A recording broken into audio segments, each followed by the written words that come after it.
nada, es una alegría. Gozamos mucho por el trabajo que está haciendo David, cómo Dios lo está usando en la movilización. Y nosotros estamos aquí, ¿verdad? No simplemente porque nosotros seamos el centro de lo que aquí está ocurriendo. La Biblia dice que por Él fueron creados y para Él fueron creadas todas las cosas. El centro de lo que está ocurriendo aquí es Jesús. Y nosotros hemos venido para adorarle y a recordarle en este día de que Él murió, pero no solamente murió, sino que resucitó para nuestra justificación. Y cuando venimos a la iglesia, venimos porque la iglesia es un lugar donde Dios nos equipa también, donde Dios trabaja en nosotros, donde Dios, ¿verdad?, nos prepara, como dice la Escritura, para la obra del ministerio. Y yo creo que ese ministerio es el ministerio de la reconciliación. Amén. Para eso es que Dios nos trae aquí. Tenemos que tener un corazón abierto a lo que Dios quiere hacer. Muchas veces nosotros trazamos las expectativas, ¿verdad?, o venimos con algo específico y nos puede ocurrir como los caminantes de Emaús, que ellos entendían y tenían unas expectativas de Jesús al punto tal que cuando Él muere no lo creen y cuando se le aparece y anda con ellos no lo ven, no lo reconocen, porque están muy enfocados en lo que ellos tenían. Pero nosotros venimos aquí a abrir nuestros corazones a Dios. Venimos para que el Señor haga en nosotros como Él quiera. Amén. Él dijo que iba a edificar su iglesia y Él la está edificando, tanto aquí, ahora como afuera, porque la iglesia cada vez va creciendo más y el evangelio se va extendiendo por todas las naciones. Así que vamos a orar y vamos a pedirle al Señor que Él pues hable a nuestras vidas como Él quiera. Él es el Señor. Amén. Que Él haga lo que Él quiera, que Él nos prepare, que Él nos restaure, que lo que Él quiera hacer. Amén. Y vamos a desconectar de todo afuera. Señor, te damos gracias por esta oportunidad que tú nos das de adorarte, Dios. Señor, en este momento hay gente como en Sri Lanka, Dios, que están padeciendo por causa tuya, Señor, con el atentado o los atentados que han habido allí. Señor, pero nosotros libremente, Señor, confiadamente, podemos venir aquí a adorarte y a alabarte. Dios, no permita que perdamos la perspectiva de por qué estamos aquí, Dios, y para qué. Señor, por eso te pedimos que abran nuestros corazones, que nos hagas sensibles, Señor, a tu voz. Señor, y te pedimos que tú envíes esa palabra para que haga en nosotros aquello que tú te has propuesto hacer, Padre amado. Señor, que no retorne atrás vacía. Padre, en el nombre de Jesús te lo pido y te doy las gracias, Señor Jesús. Amén. Gloria a Dios. Quiero compartir algo en el capítulo 2 de Juan, del Evangelio de Juan, que yo le llamo el patio de los gentiles. Amén. Yo creo que nosotros tenemos una razón por la cual estamos aquí y esa razón es la misión. Y yo quiero usar este pasaje para traer una conciencia acerca de una realidad que nosotros tenemos que estar clara con ella. No hay una razón por la cual nosotros no estemos aquí, sino para hacer la misión, para hacer lo que Dios quiere que hagamos. Y dice así la palabra de Dios. La Pascua de los judíos estaba cerca y Jesús subió a Jerusalén y encontró en el templo a los que vendían bueyes, ovejas y palomas y a los que cambiaban dinero allí sentados. Y haciendo un azote de cuerda, echó a todos fuera del templo con las ovejas y los bueyes, desparramó las monedas de los cambistas y volcó las mesas. Y dijo a los que vendían palomas: quitad esto de aquí, no hagáis de la casa de mi padre una casa de comercio. En Mateo 21:13 dice de esta forma: y les dijo, escrito está, mi casa será llamada casa de oración, pero vosotros la estáis haciendo cueva de ladrones. Y en Marcos 11:17 dice: y les enseñaba diciendo, no está escrito, mi casa será llamada casa de oración para todas las naciones, pero vosotros la habéis hecho una cueva de ladrones. Hay un contexto histórico detrás de todo esto que es bueno entender, porque cuando leemos a lo mejor por primera vez este pasaje y vemos la reacción de Jesús, pues nos puede sorprender, ¿verdad? Porque nosotros tenemos la idea que Jesús es un flower children, ¿verdad? Paz, amor. Pero aquí lo vemos que está azotando y volcando mesa, está molesto. Y en ese contexto, algo que tenemos que entender es el pueblo de Israel, la razón del pueblo de Israel. Lo primero es que el pueblo de Israel surgió por la voluntad de Dios. Cuando usted va a Génesis capítulo 12, del 1 al 3, usted ve ahí cómo es el nacimiento del pueblo de Israel. Y surge de dos ancianos, ¿verdad? Dios llama a Abraham y Dios le dice a Abraham que deje su familia, que deje todo, que venga a una tierra que él le va a mostrar. Y Dios le dice que lo va a hacer una gran nación, un pueblo, y que en su simiente él va a bendecir a todas las naciones de la tierra. En otras palabras, no solamente le dice lo que va a hacer con él, sino por qué y para qué es que él quiere hacer eso. Abraham no iba a ser el objeto de la bendición. Él no era la última Coca-Cola en el desierto, la mamá de Tarzán, no. Dios tenía un propósito para actuar a través de él. Él iba a ser un canal de bendición. Él iba a ser un canal. Y esa es la razón por la cual Dios lo llama. Y de igual manera, hermano, nosotros no somos el objeto de Dios simplemente. Dios quiere actuar y trabajar a través de nosotros. Y déjeme decirle, hay más bendición cuando somos un canal de Dios que cuando somos el objeto de la bendición. Hay más agua en una cañería por donde fluye el agua para otras personas que en una botella que está aquí metida. ¿Entiendes? Y eso es lo que Dios quería hacer con el pueblo. Y Dios lo hace. Dios empieza a levantar al pueblo y este pueblo llega con 70 miembros tan solo de grande, llegan a Egipto, allí pasan 400 años, son esclavizados. Un día Dios decide sacarlos y estando en el desierto, Dios les dice por qué y para qué, vuelve a recordar para qué los quiere. Y es que Él quiere hacer una nación de sacerdotes de ellos. Quiere hacer su especial tesoro entre todos los pueblos. Es la idea por la cual Dios los está levantando. Pero no solo eso, sino que Dios los empieza a consolidar, ¿verdad? Los empieza a formar dándoles estatutos, mandamientos, decretos, ordenanzas. Empieza a formarlos en todas las áreas de ellos como pueblo, dándole esto porque de esa forma Dios iba a mostrarse a las naciones. Fíjense lo que dice.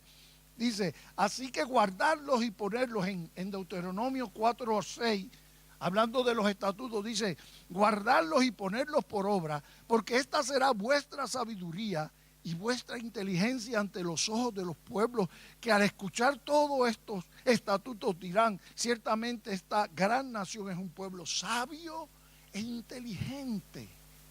O sea, no es solamente cuestión de poder y de milagros, es cuestión de conducta, es cuestión de una forma de ser, es cuestión de unos valores del reino, es cuestión de ser una contracultura que manifiesta el reino de Dios, que manifiesta la sabiduría en la forma en que criamos los hijos, en la forma en que somos como matrimonio, en la manera en que los comportamos en el trabajo, todo eso haciéndolo conforme a lo que Dios nos muestra, y a través de eso estamos reflejando el carácter, la sabiduría, el plan de Dios, así como el pueblo de Israel. Y Dios estaba cercano a ellos. ¿Sabe por qué dice cuán cercano? Porque Dios se preocupaba de los detalles, de todos los detalles, de cómo sembrar la tierra, de cómo cosecharla, de cómo vestir, hasta una estaca. Fíjense, tenía una estaca que era como una pala, que a mí la primera vez que leí eso me sorprendió, que era para cuando ellos tenían ganas de hacer número 2 o liberar a Willy, no sé cómo le decís vosotros, sembrar un pino, no sé. Ellos hacían un hoyo, ¿verdad? Y después lo tapaban. Y era tremendo porque no es como las aceras de por aquí que uno encuentra un montón de boogie traps, ¿verdad? Que tiene que andar uno con cuidado de no pisar lo que dejan los perros por allí. Allí no había ese problema ni las moscas como había en los demás pueblos, por la forma en que Dios los organizaba. Amén. Y eso es tremendo porque así ocurre con nosotros. Cuando Dios nos da esas enseñanzas y todas esas historias, es porque Él quiere mostrar su sabiduría a través de nosotros, de nuestra vida, de nuestra relación, de nuestra conducta, de nuestro comportamiento, de nuestra manejo de crisis, cómo enfrentamos los problemas con toda esa enseñanza y todas esas promesas que Dios nos ha dado. Y el mundo empieza a ver y dice, wow, ¿qué es lo que tiene esta gente que no tenemos nosotros? Amén. No es solamente poder, es también la vida que hay en nosotros, lo que Él nos enseña. Entonces el pueblo estuvo esclavo y después de liberado, que Dios le habla de estas cosas, llega un momento en donde Dios le dice, bueno, quiero que hagan un tabernáculo. En Éxodo 25 dice, y que hagan, 25:8, que hagan un santuario para mí, para que yo habite entre ellos. Y en el 29 dice, y me encontraré allí con los hijos de Israel y el lugar será santificado por mi gloria. O sea, ya vemos el primer templo en cierta manera. Ya vemos el primer templo. Estamos entendiendo cuál es la razón por la cual Dios levanta a Israel, ¿verdad? Como una fuerza centrípeta, como una fuerza atrayente para que la gente, las naciones conozcan al Dios de Israel. Ahora Dios les dice, construye un tabernáculo para estar en medio de ellos. ¿Por qué? Porque Dios no podía habitar como pasa con nosotros. Dios habita por la fe en nuestros corazones. Nosotros tenemos el poder del Espíritu Santo. ¿Por qué? Porque Él nos ha perdonado, nos ha lavado. No tenemos pecado en nosotros. En ese momento no era así. Los sacrificios lo único que hacían era que cubrían el pecado, pero la gente no tenía la misma realidad nuestra. Entonces, para Dios habitar en medio de ellos, tuvo que apartar un lugar. Porque el deseo de Dios es estar en medio de nosotros. Por eso es que se llama como Emmanuel, Dios con nosotros. Y siempre, siempre Dios ha estado y ha querido estar presente en la vida de los seres humanos. En el principio, en el huerto, se paseaba por ahí. Y ahora con Israel estaba en medio del tabernáculo. Y allí estuvo por muchos años hasta que surgió un pueblo, un rey llamado David. David se convierte en rey, hace tremendo chalet para él, en donde está viviendo, pero cuando mira por la ventana, ¿qué encuentra? Un Boy Scout que está allí viviendo en una tienda de campaña. Dios está viviendo en tienda de campaña, hecha por pieles y telas y madera, mientras está el tremendo chalet. Y en su corazón, ¿qué tiene? El deseo de hacer un templo. Amén. Ya vamos viendo cómo va cogiendo forma la historia del templo. Y allí Dios le dice, vale, pero no lo vas a construir tú, sino que lo va a construir un hombre, tu hijo, Salomón. Él es el que lo va a construir porque has derramado mucha sangre. Así que surge Salomón y Salomón logra construir un templo increíble, lleno de oro por todos lados, una cosa impresionante. Y en el día de la dedicación, usted lee en Primera de Reyes 8:27 en adelante, usted va a ver que la razón principal, era como si la razón principal de ese templo iba a ser la oración. Y cuando Salomón está orando por el templo, dedicando el templo, usted va a encontrar que alrededor de 10 veces él dice, Dios, y si tu pueblo está perseguido y ora en este templo, óyele. Y si hay sequía y hay hambre y ora en este templo, escúchale. Y si están siendo derrotados por sus enemigos y ora en este tiempo, respóndele. Y así como 10 veces, porque aquello iba a ser casa de oración. Ahora, lo curioso de esto, ¿verdad? Y esto es lo que da fundamento a la razón por la cual Jesús hizo lo que hizo, es que en el versículo 41 de Primera de Reyes 8 dice de esta forma, también en cuanto al extranjero, que no es de tu pueblo Israel, cuando venga de una tierra lejana, a causa de tu nombre, porque oirán de tu gran nombre, de tu mano poderosa y de tu brazo extendido, y vengan a orar a esta casa, escuchas tú desde los cielos, en lugar de tu morada, y haz conforme a todo lo que el extranjero, los gentiles, te pidan, para que todos los pueblos de donde, de la tierra, todos conozcan tu nombre, para que te teman como te teme tu pueblo Israel, y para que sepan que tu nombre es invocado sobre esta casa que he edificado. Qué tremendo, ¿verdad? Los gentiles podrían acercarse al templo. Los gentiles también tendrían un lugar para acercarse al templo, orar, para adorar, para conocer a Dios. En otras palabras, así como Israel era una fuerza atrayente, el templo también iba a ser una fuerza atrayente donde la gente vendría a conocer al Dios de Israel. Pero Israel falló.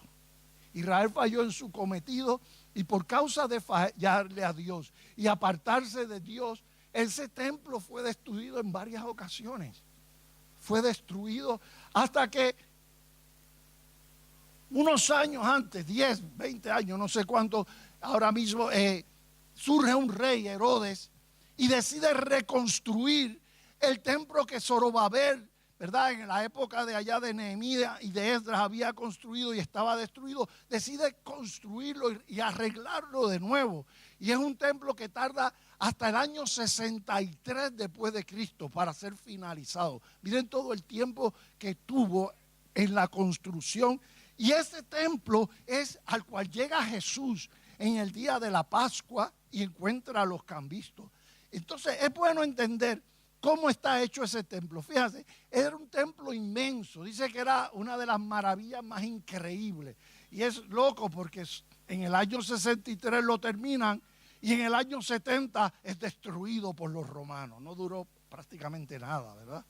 Entonces, dice que ese templo era como en una plazoleta que bajaba. Arriba del todo tenía lo que era el tabernáculo con el lugar santísimo y todo. Luego tenía el patio de los sacerdotes que los rodeaba. Solo podían entrar los sacerdotes. Luego el patio de los hombres, donde solamente podían entrar los hombres. Luego aparte estaban el patio de las mujeres, donde solamente podían estar las mujeres. ¿Verdad? Gracias a Dios que no habían feministas en esa época, pero solamente podían entrar ellos. Y luego después, ¿qué venía? El patio de los gentiles, que ahí era donde se habían acomodado los cambistas. ¿Y usted sabe qué era el patio de los gentiles? El patio de los gentiles era el lugar más cerca a la presencia de Dios que se podía acercar un gentil para adorar a Dios y para conocerle.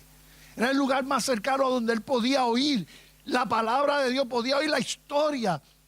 Y en ese momento de la Pascua, ¿verdad? Que era tan clave, en ese momento cuando los gentiles llegaban, me imagino a esa familia viniendo de otro país y el padre allí con sus hijos y el hijo contándole, el padre a los hijos, la historia de Israel y por qué iban hasta ese lugar a adorar al Dios de Israel y contándole todo lo que yo les he hablado y de momento entrar a ese patio y encontrar que hay un mercadillo allí. Un mercadillo.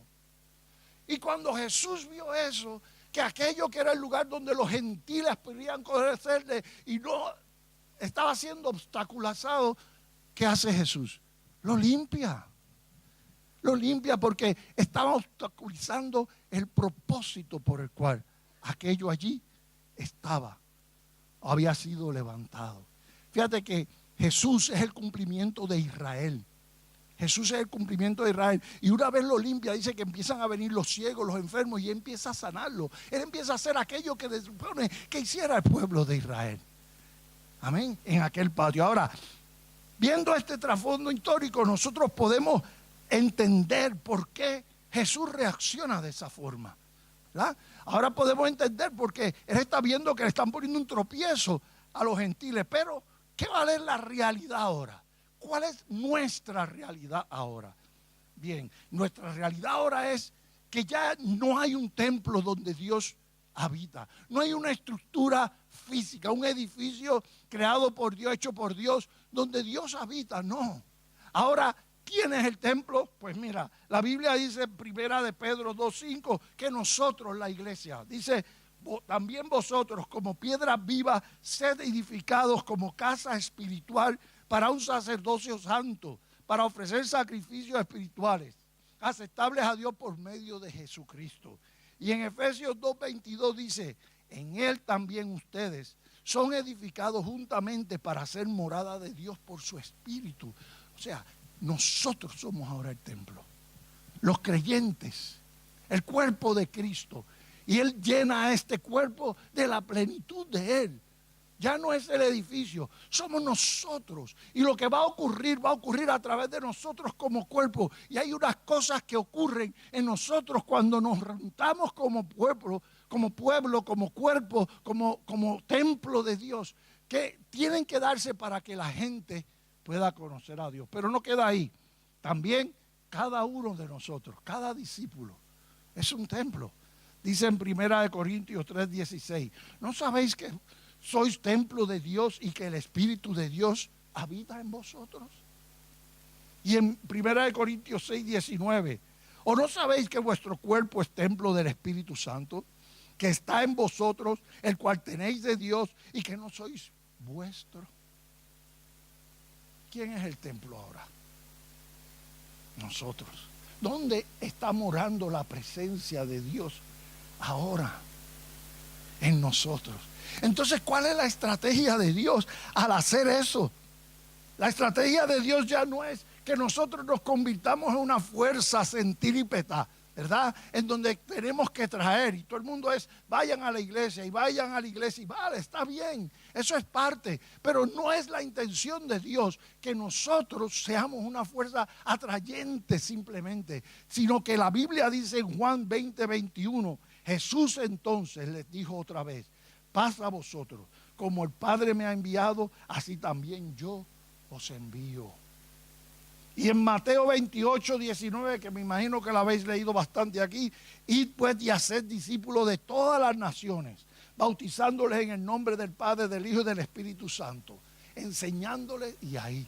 En otras palabras, en vez de ser una fuerza atrayente, Dios quiere que seamos una fuerza centrífuga. Dios nos envía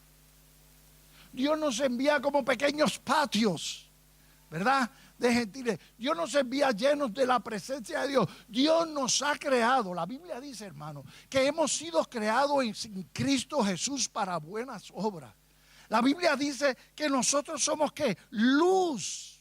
Él es la luz del mundo, pero ahora nosotros también, porque lo tenemos a Él. Estamos compartiendo su misma realidad con un motivo. No es la de que se nos levanten los pelitos, no. La Biblia dice que nosotros somos sal de la tierra.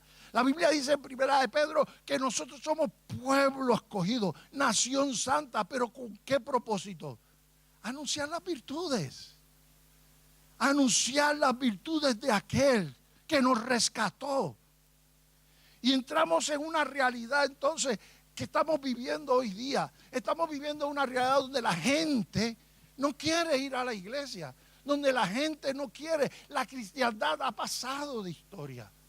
En América Latina, en Norteamérica, en mi país, todavía no asimilan la realidad de que el cristianismo, la cristiandad, no tiene el lugar protagonista que tenía antes. Y la gente no le interesa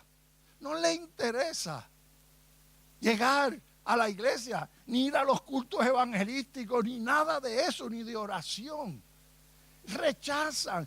Y nosotros lo sabemos, los que vivimos aquí en España, sabemos cuál es la realidad, porque eso ocurre aquí. Pero como Dios tiene otra estrategia, no hace falta que ellos vengan, porque Dios, ¿qué ha hecho? Nos ha mandado a ir. Entonces, ¿qué significa eso? Eso significa que para los vecinos tuyos, eso significa que para los compañeros tuyos de trabajo, que para los compañeros tuyos de estudio, que para aquel que se monta en el autobús todos los días al lado tuyo, que aquel que tú le compras en el supermercado todos los días, ¿sabes qué? Tú eres el lugar más cercano a la presencia de Dios que Él tiene. Eres el lugar más cercano porque Dios te ha hecho luz. La Biblia dice, y recibiréis poder y me seréis testigos cuando venga el poder del Espíritu Santo. Dios nos ha llenado con esa razón y para esa razón y para ese motivo. Y no podemos funcionar menos que eso. No podemos, hermano. Porque para eso es que Dios nos ha levantado. Vosotros sois la luz del mundo. Vosotros sois la sal de la tierra. Cada uno de nosotros es ese lugar más cercano a la presencia de Dios que mucha gente tiene. Por eso es que debemos construir plataformas a donde se acerquen las personas y puedan conocer a Jesús. Como iglesia, como personas, construir amistades, relaciones, en los trabajos, invitar a comer a los compañeros, ¿verdad? En las escuelas, en las universidades. Mire, en las universidades recuerdo yo una chica sentada escribiendo una carta. Había sido violada desde los 5 hasta los 12 años por su padre. Y allí estaba sentada en el comedor escribiendo una carta cuando viene otra y dice, ¿sabes qué? Jesucristo te ama. Esas palabras impactaron el corazón de esta joven y quiso saber de eso. Llegó a la iglesia y conoció al Señor. ¿Y usted sabe qué carta era la que estaba escribiendo? La que iba a poner cuando se suicidara.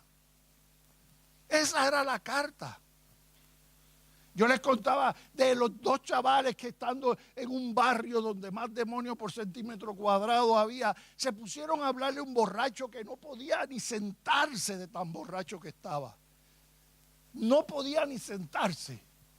Y allí deciden orar por él. Y cuando yo los veo, el tío estaba de pie.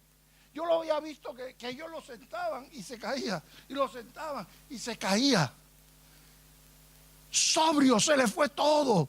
Una nota, como yo decía, una nota que no la tocaba ni Beethoven llegaba a ese nivel, de tan colocado que estaba. Y allí sobrio aceptó a Jesús.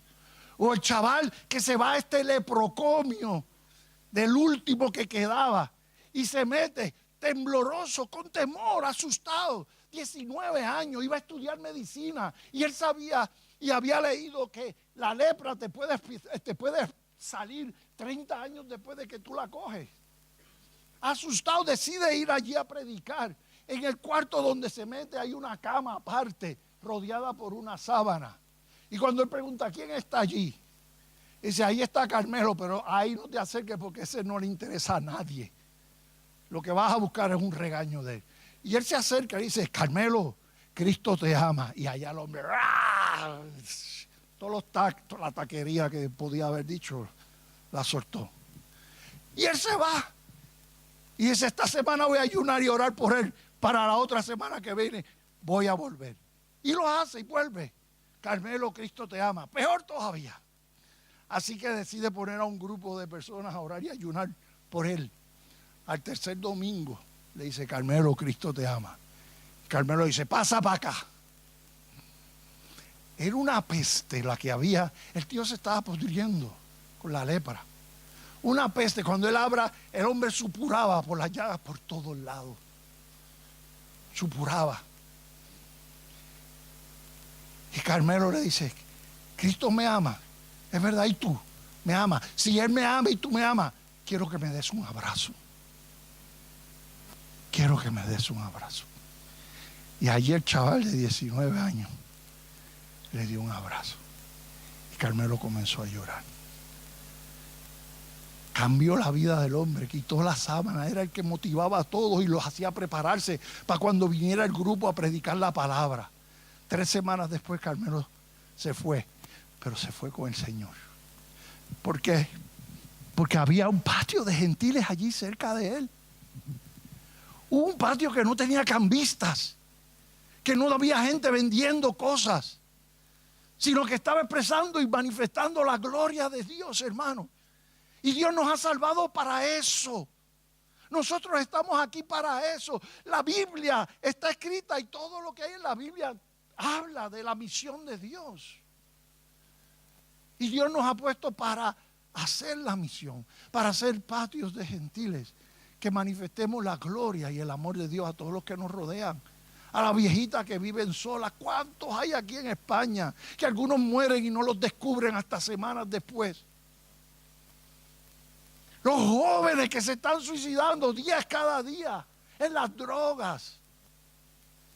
Los matrimonios que se rompen de esa gente que trabaja al lado tuyo, que son compañeros. Y el único patio de gentiles que tienen cerca eres tú. Eres tú. Y el deseo de Dios es manifestarse. Pero no, Señor, a veces yo oro y digo, Señor, por favor, muévete. Muévete en las calles, en las plazas, en los caminos, en los mercados, en las universidades. Pero ¿sabe qué pasa? De repente digo, wow, Señor, es que la única forma de hacerlo, y como tú lo has establecido, es a través de la iglesia. Y si no nos movemos nosotros, ¿cómo tú te vas a mover? ¿Cómo irán si no hay quien les predique? ¿Cómo irán? Dios nos ha dado todo eso para que hagamos la misión. Desde Jerusalén hasta lo último de la tierra. Solo hay una misión, es desde Jerusalén hasta lo último de la tierra. Y todos nosotros somos llamados a hacer misiones. Unos se van a quedar y van a enviar y otros van a salir. Y tenemos que hacerlo porque esa es la voluntad y el plan de Dios. Ahora, una pregunta. Me acordaba una anécdota que conté. Allí está Juan el Bautista en la cárcel, preso, con sus dudas y sus conflictos. Era hombre también. Y en medio de esa depresión, coge y manda a 2 discípulos y le dice, vayan a donde Jesús y pregúntenle si Él es el que esperábamos o tenemos que esperar a otro. Si Él es el Mesías o es que tenemos que esperar a otro. Y allá van ellos a donde Jesús. Y Jesús no hace como con los caminantes de Emaús, que comienza desde el Antiguo Testamento. No. Dice que comenzó a sanar enfermos, a predicar el evangelio a los cojos, a los sordos, a los ciegos. Y comenzó a hacer la misión y a manifestar el reino. Y cuando terminó fue a donde ellos. Y le dijo, vayan a donde Juan y díganle, los cojos andan, los sordos oyen, los ciegos ven y los pobres están oyendo el evangelio. La misión, hermanos, la razón por la cual Dios, lo que declara que el reino de los cielos ha llegado y está en medio de nosotros. Ahora pregunto yo, ¿es esta la iglesia que va a impactar su comunidad? La comunidad donde vivís vosotros. ¿Eres tú la persona que vas a hacer un patio de gentil, lleno de la presencia de Dios, que va a tocar la gente con la que te relaciona, o esa gente va a tener que esperar por otro? O van a tener que esperar a otro que venga. ¿Qué quieres ser tú? ¿Esa persona? O decirle a Dios, pasa, Señor. Hay cambistas en nuestras vidas. El cambista del miedo. Tenemos que vencerlo. Dios no nos ha llamado a nosotros aquí a pasarlo bien. Y queremos pasarlo bien y no queremos saber del sufrimiento. Mira, la iglesia primitiva, lo más común en la iglesia primitiva era la persecución. Dios nos llama a obedecer. Dios nos llama a la locura de la obediencia. Tomar la cruz, dar nuestra vida. Y si no somos capaces de dar nuestra vida por Él, no vamos a ser capaces de vivirla tampoco. Yo me convertí a los 17 años. A los 18 años estaba plantando la primera iglesia. Y desde entonces no he parado.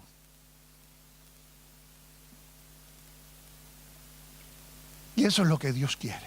Entonces, los cambistas, el materialismo, el afán que tenemos que no nos deja tiempo para ver a la gente y sus necesidades, la religiosidad en que nos hemos metido, que todo es hacia adentro, hacia adentro. Mire, yo estoy cansado de los avivamientos que son de puertas para adentro.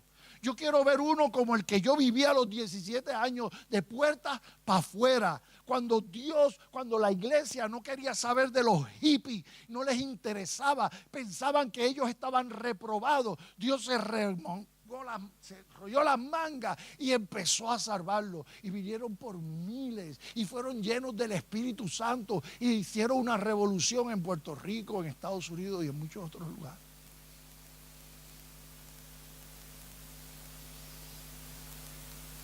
Tenemos que tener cuidado con los cambistas, porque Dios nos ha mandado a todos a ir y Dios nos ha llenado para que seamos luminares, para que con nuestras obras toquemos el corazón del alma, para manifestar el reino. Yo quiero ver a los enfermos sanándose en las calles, porque va la gente, como hace, ya sé qué se llama, o Yanni, o otros, Ir a las calles, pero todos. ¿Por qué tenemos que hacer un departamento? ¿Por qué tenemos que crear un reduccionismo a comités? Cuando es para todos. Cuando es todos a quienes Dios quiere usar. ¿Sabe cuándo es más tremendo el culto o la reunión que tenemos aquí? Cuando usted llega aquí, pero más a tope. Cuando usted llega habiendo experimentado la gloria de Dios a través de la semana, no en la oración simplemente, sino en las victorias que tienes por compartir el evangelio. Llegas aquí, prueba esta semana, proponte hablarle por lo menos a 2, 3 personas del evangelio para que veas cómo vas a llegar. Va a ser otra historia, porque eso es lo que somos. Nuestra identidad tiene que ver con ser luz, con ser sal. Y si no actuamos conforme a esa identidad, pues vamos a tener problemas. Amén. Yo no vengo aquí a regañarlos, hermanos, perdón si parezco eso, porque mi coraje no es con ninguno de vosotros, mi coraje es con el diablo que quiere venir a distraernos y hacer perder el norte, cuando Dios nos ha dado algo tan tremendo y nos quedamos con lo poquito. Con ver la manifestación es como vivir la iglesia a las 3 horas de culto aquí, nada más de reunión. Experimentar la iglesia y pensar que vamos a experimentar lo que es ser la iglesia. En la reunión que tenemos aquí, mira hermano, es un reduccionismo. La iglesia es aquí y fuera. Y tenemos que vivirla aquí y afuera porque somos la iglesia. Y va más allá de los 30 o las 3 horas. Pero el enemigo no quiere que hagamos eso. Quiere callarnos, distrayéndonos. En este día estamos celebrando la resurrección de Jesús, el acontecimiento más grande de la historia. Dios se hace hombre.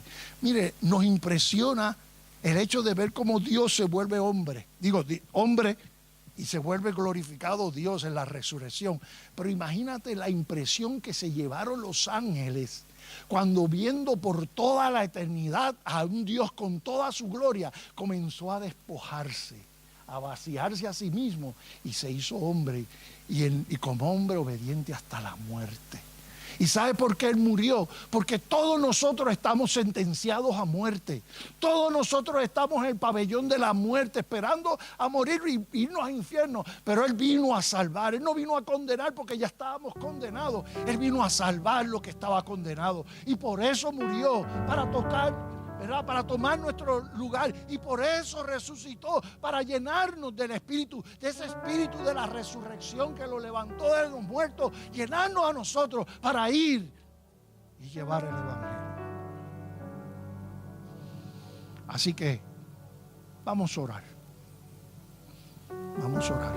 No sé si hay alguna persona aquí que no conozca, sabe de Dios, sabe de la iglesia, sabe de la Biblia, pero no es suficiente. Una cosa es saber de Puerto Rico, otra es vivir allí y conocerlo. Una cosa es saber quién es Trump, otra es ser amigo de él. ¿Quieres conocer a Dios? Él está cerquita de ti. Él quiere que tú lo conozcas. Él está esperando como el padre al hijo pródigo para abrazarte. Lo único que tienes que hacer es, mira, pon a un lado la religión. Pon a un lado todas tus malas experiencias con la religión. Él no vino a traer una religión, esos fueron los hombres.